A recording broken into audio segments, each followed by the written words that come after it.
think could be in favor in that match. Alright, I just know as a general fact, Fabio told me that Root of Loner is one of the easiest maps to kill Resto Shaman because they just, you know, there's only one pillar, if you want to call it a pillar. So the two, tombstone, two, right? So they, you know, he just told me that it's easy to kill a hard because they can just fear you around in that big area, and the game just started there, and there is some pressure going down on Rodriguez, of course, once again, as in every game we saw so far.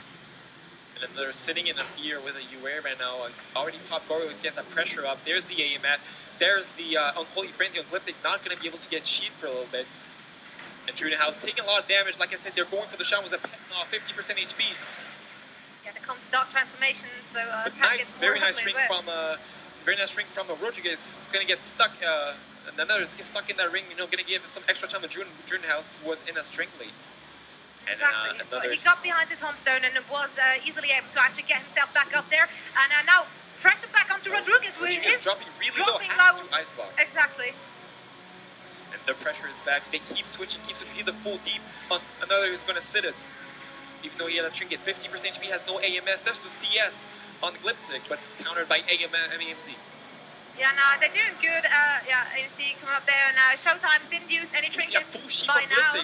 But another pops AMS and countered that damage. Still trying to go for Rodriguez at the moment.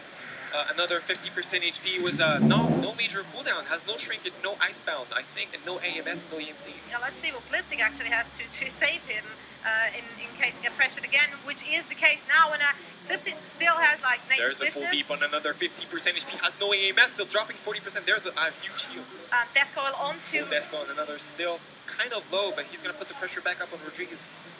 Yeah, that seems to work out pretty good. He has the Ice Barrier up and going for the polymorph onto another, and that just got onto him, and also Fabulous just the Ice Barrier on another, so 0 cooldowns except from the AMS coming up soon.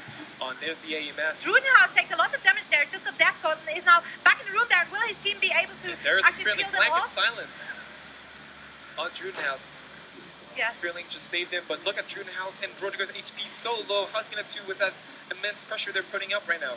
That worked that good. He pulled out a Hex, and with his teammates together, they were able to actually get them off his arse. And yeah, now still there's lots of pressure going down on his team, so he definitely has to get them back up, and needs to be careful with the mana as well. And Fabio is actually out of mana, or just was out of mana. Ecliptic, 40% he just spell like UA, really low, possible for a swap. If they could swap him, there's the stone form. But he seems to be pretty much by himself back there. Look at HP, 30% HP. So he could actually this Drudenhouse gonna be able to keep him up, I'm not sure. There's the AMS to stay offensive from another. And Darkrock is dropping down so low. 10k HP, 12. That could be 10k HP, so many heals, and he's down. That was it. Yeah.